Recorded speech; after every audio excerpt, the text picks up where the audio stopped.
like to welcome Heather Cunsolo, the Mayor of Port Phillip. Thanks for making time today. A big day today for you because you've launched a new music precinct. Can you explain that Yes. to us? Thanks, Greg. Great to be here. Yes, today we declared St Kilda the first Victorian live music precinct. That is the beginning of a journey, but it is that we've already consulted with our community and they're supportive of us going on this journey to a planning scheme amendment. Yeah, so what will be the first thing that people will notice? So what's the timing first? When does the amendment start? So we're doing a study right now, an independent study that'll give us the outline of what the planning scheme may achieve, and then we could go through more of the formal hoops. But one of the goals is right now there are 4 authorities that when there's a noise complaint against a music venue, for example, that have authority in this space. So we're advocating to streamline it down to 1. So if someone has an issue, call the 1 authority and we can deal with it. So that's from the venue side with cutting red tape and make sure that they can get their permits, etc., and also noise complaints. And so who will that authority be? Do you know? No, but I'm hoping the study might outline some options and then we'll speak with the state government, work together to figure it out. And what's the kind of timeline for this? Planning scheme amendments do tend to take 18 months to 2 years, but there's a little pre-work ahead of that. So in the meantime, we're going to still look after our live music community, but there is a bit of a journey. We've just established that this is something we want to do, and that's what today was about. And this is the first in Victoria, but some might know about Fortitude Valley up in Queensland. There are other examples in Australia. We would just be the first in this state. Okay, so what you said today was that Council was keen to do it. The state government has said you can do it. Mm-hmm. And so that this is just the beginning of a 18 months to 2-year process before that's got regulatory teeth. Absolutely. So we need to make sure we get it right. And so there's a lot of stakeholders that are involved. And these processes, any planning scheme amendment does take a long time, but this one, because it's new for the state, there's a lot to consider that we're forging the way, and we hope that it allows us to give the example for other councils, even though we want to be the home of live music. Yeah, well, I noticed that the slogan today was St Kilda Live Music, then, now, always. So you're doing a couple of things in July to celebrate live music. Can you tell us what they are? We have a few things that are kind of go hand in hand with the launch. So we are having some tours of the existing venues that have been around for a while and celebrating the history there, that little walking tour. Some of those, there's 4 that are in person, and we also have an app we're trying to make so it can live on for people to engage more self-toured. Then from the 11th of July, we'll have an exhibit at the St Kilda Town Hall in the Carlisle Street Art Space, featuring posters and items and art that's in our collection to celebrate all of that live music has happened in I think it's the 70s and 80s for that one. And then along Ackland Street, we have some light boxes that are on display now. I'm really looking forward to seeing those illuminated with some old posters. So, there's a chance people can go down there and see themselves at a venue back in the day. Walk down memory lane. Yeah, that's all. And you're also putting up old rock posters up in the streets as well. So yes, could be confusing for some people. They might think they're time traveling. Well, good things. It'll be fun. At least to think about it. So the other big thing this week was that you signed off on the budget for the council. Yes, big week. So there are no real surprises there. The proposed 2.8% increase went through, and the waste charge as well. Yes. So you go first. So what we had in the draft budget that went out to community consultation is what we've gone with. Yeah, with a few minor tweaks. Mm-hmm. And those tweaks, what were the highlights in those tweaks so we can get some of those facts out? So Councillors can bring in different items that we heard through the community budget submissions that they want to support and put on the table for us to vote on. So one was Councillor Nyagwi brought about $40,000, which is about half the cost of upgrading the lighting grid at TheatreWorks. That was supported.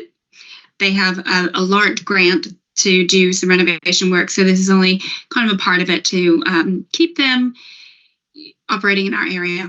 They're a vital organization.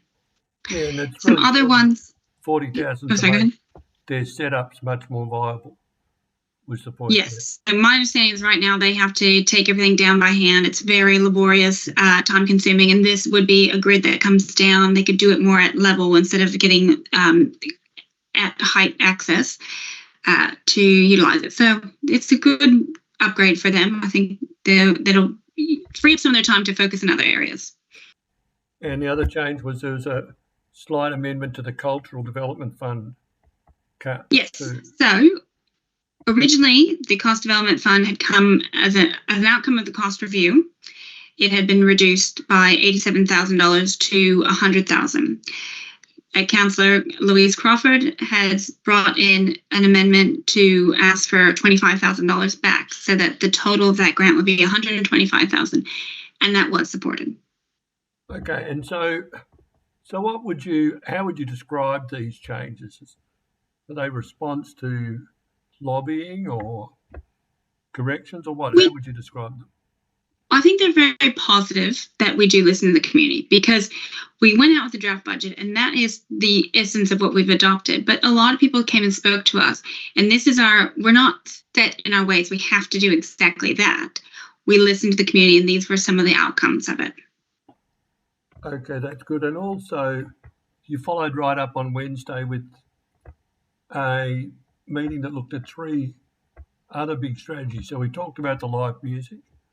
There's also the local law went through as well. What was the highlights of the local law changes? The local law is the new version for the next 10 years. We were able to use what we've just gone through the last 10 years to look at where we can improve it. So I think the furniture clause is going to see an improvement. Unsightly properties, making sure people look after their area. Even the grocery carts, that's a really big one for amenity, that these get properly looked after to not be in people's way. We get a lot of CRMs or customer requests for items such as those. Now, antisocial behavior cannot be passed up. We know people are really concerned about some areas, and the furniture clause may be one that might show people that this is, camping is in our local laws.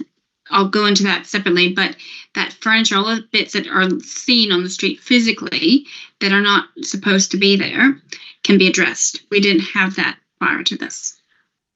Okay, but we didn't. You're still leaving there's no real change for the role of the police in the antisocial behaviour. You went to the police safety forum the week before last. What did you think about that? Well, policing covers so many aspects, and that's really hard, that people don't see the domestic violence necessarily at hand.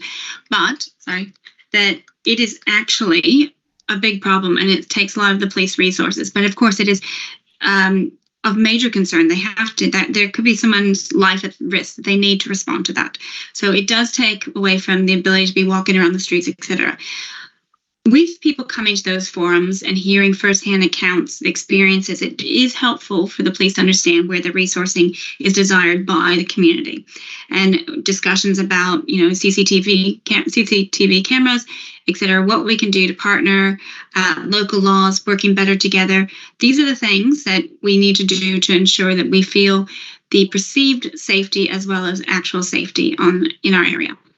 But a lot of theft as well. So I might just touch on this one, because theft is one of these things. People are doing the wrong thing, but they see the opportunity. So if I could use the opportunity now to just say, please don't leave valuables in your cars, don't leave your house unlocked, take away all the opportunity that these people are taking.